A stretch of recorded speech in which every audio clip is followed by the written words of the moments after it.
2022 को और 31 अगस्त तक वो लोग वहाँ थे। झारखंड के पूर्व मुख्यमंत्री रघुवर दास ने कहा है कि वर्तमान सरकार ने 2018 में बनी झारखंड उत्पाद नियमावली को ही बेहतर पाया है, इसे लागू भी कर दिया है।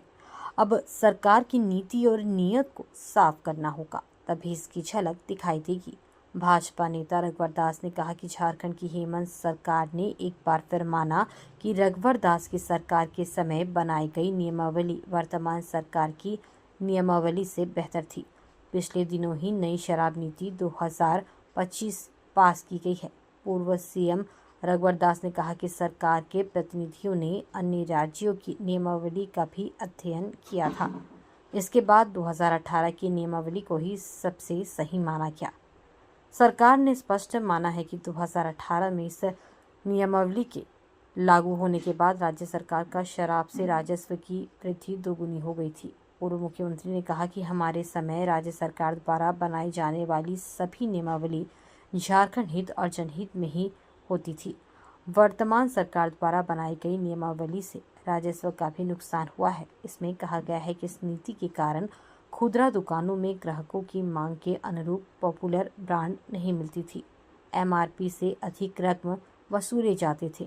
वर्तमान सरकार की स्वार्थ आधारित नियमावली के कारण झारखंड राज्य की छवि पूरे देश में धूमिल हुई है। जनहित का भी व्यापक नुकसान हुआ। वर्तमान नियमावली का भी पालन कठोरता से करना होगा, तभी इसके सकारात्मक परिणाम प्राप्त होंगे। जब सरकार की नीति स्पष्ट, नीयत साफ और नेतृत्व मजबूत होता है, तभी इसकी झलक दिखाई देती है। इसकी कमी वर्तमान सरकार में स्पष्ट दिखाई देती है। ये मामला दो राज्यों से संबंधित है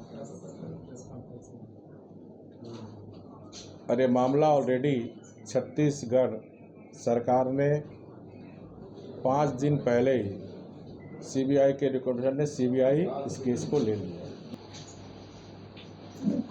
जैसा कि आप सबों को ज्ञात है, अभी हाल में ही नई शराब नीति झारखंड उत्पाद मदिरा की खुदरा बिक्री हेतु दुकानदारों की बंदोबस्ती एवं संचालन नियमावली 2025 कैबिनेट ने प्रस्ताव दिया। अंततः झारखंड की हेमंत सरकार ने एक बार फिर माना कि हमारी सरकार के समय बनाई गई नियमावली वर्तमान सरकार द्वारा बनाए गए नियमों की तुलना में ज़्यादा राज्यहित और जनहित में थी। इसमें स्पष्ट रूप से राज्य सरकार ने स्वीकार किया है कि हमारी सरकार द्वारा 2018 में बनाई गई नीति ही सर्वश्रेष्ठ रही है। इसलिए वर्तमान नियमावली के निर्माण में 2018 की नियमावली को ही मुख्य आधार बनाया गया है। जानकारी के अनुसार सरकार के प्रतिनिधियों द्वारा अन्य राज्यों का भी अध्ययन किया गया। इसके बाद 2018 की नियमावली को ही सबसे सही माना गया है।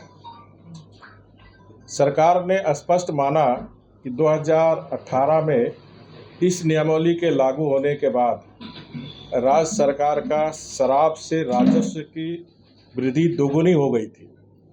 2018-19 के 1082 करोड़ रुपया के राजस्व की तुलना में 2019-20 में राजस्व दोगुना होकर 2009 करोड़ रुपये हो गए थे और हमारे समय राज्य सरकार द्वारा बनाई जाने वाली नियमावली झारखंड की जनहित और झारखंड के हित में थी।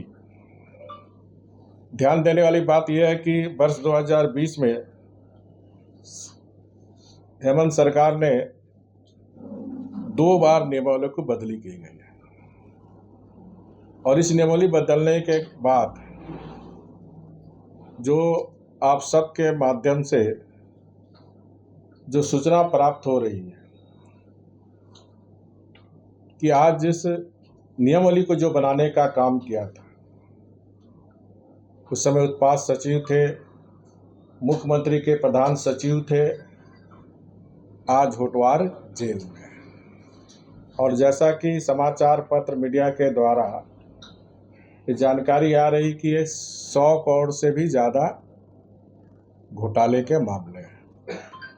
लेकिन मेरा आरोप है ये 100 करोड़ नहीं, ये कम से कम 600-700 करोड़ रुपये का शराब नीति में घोटाला होने का काम हुआ।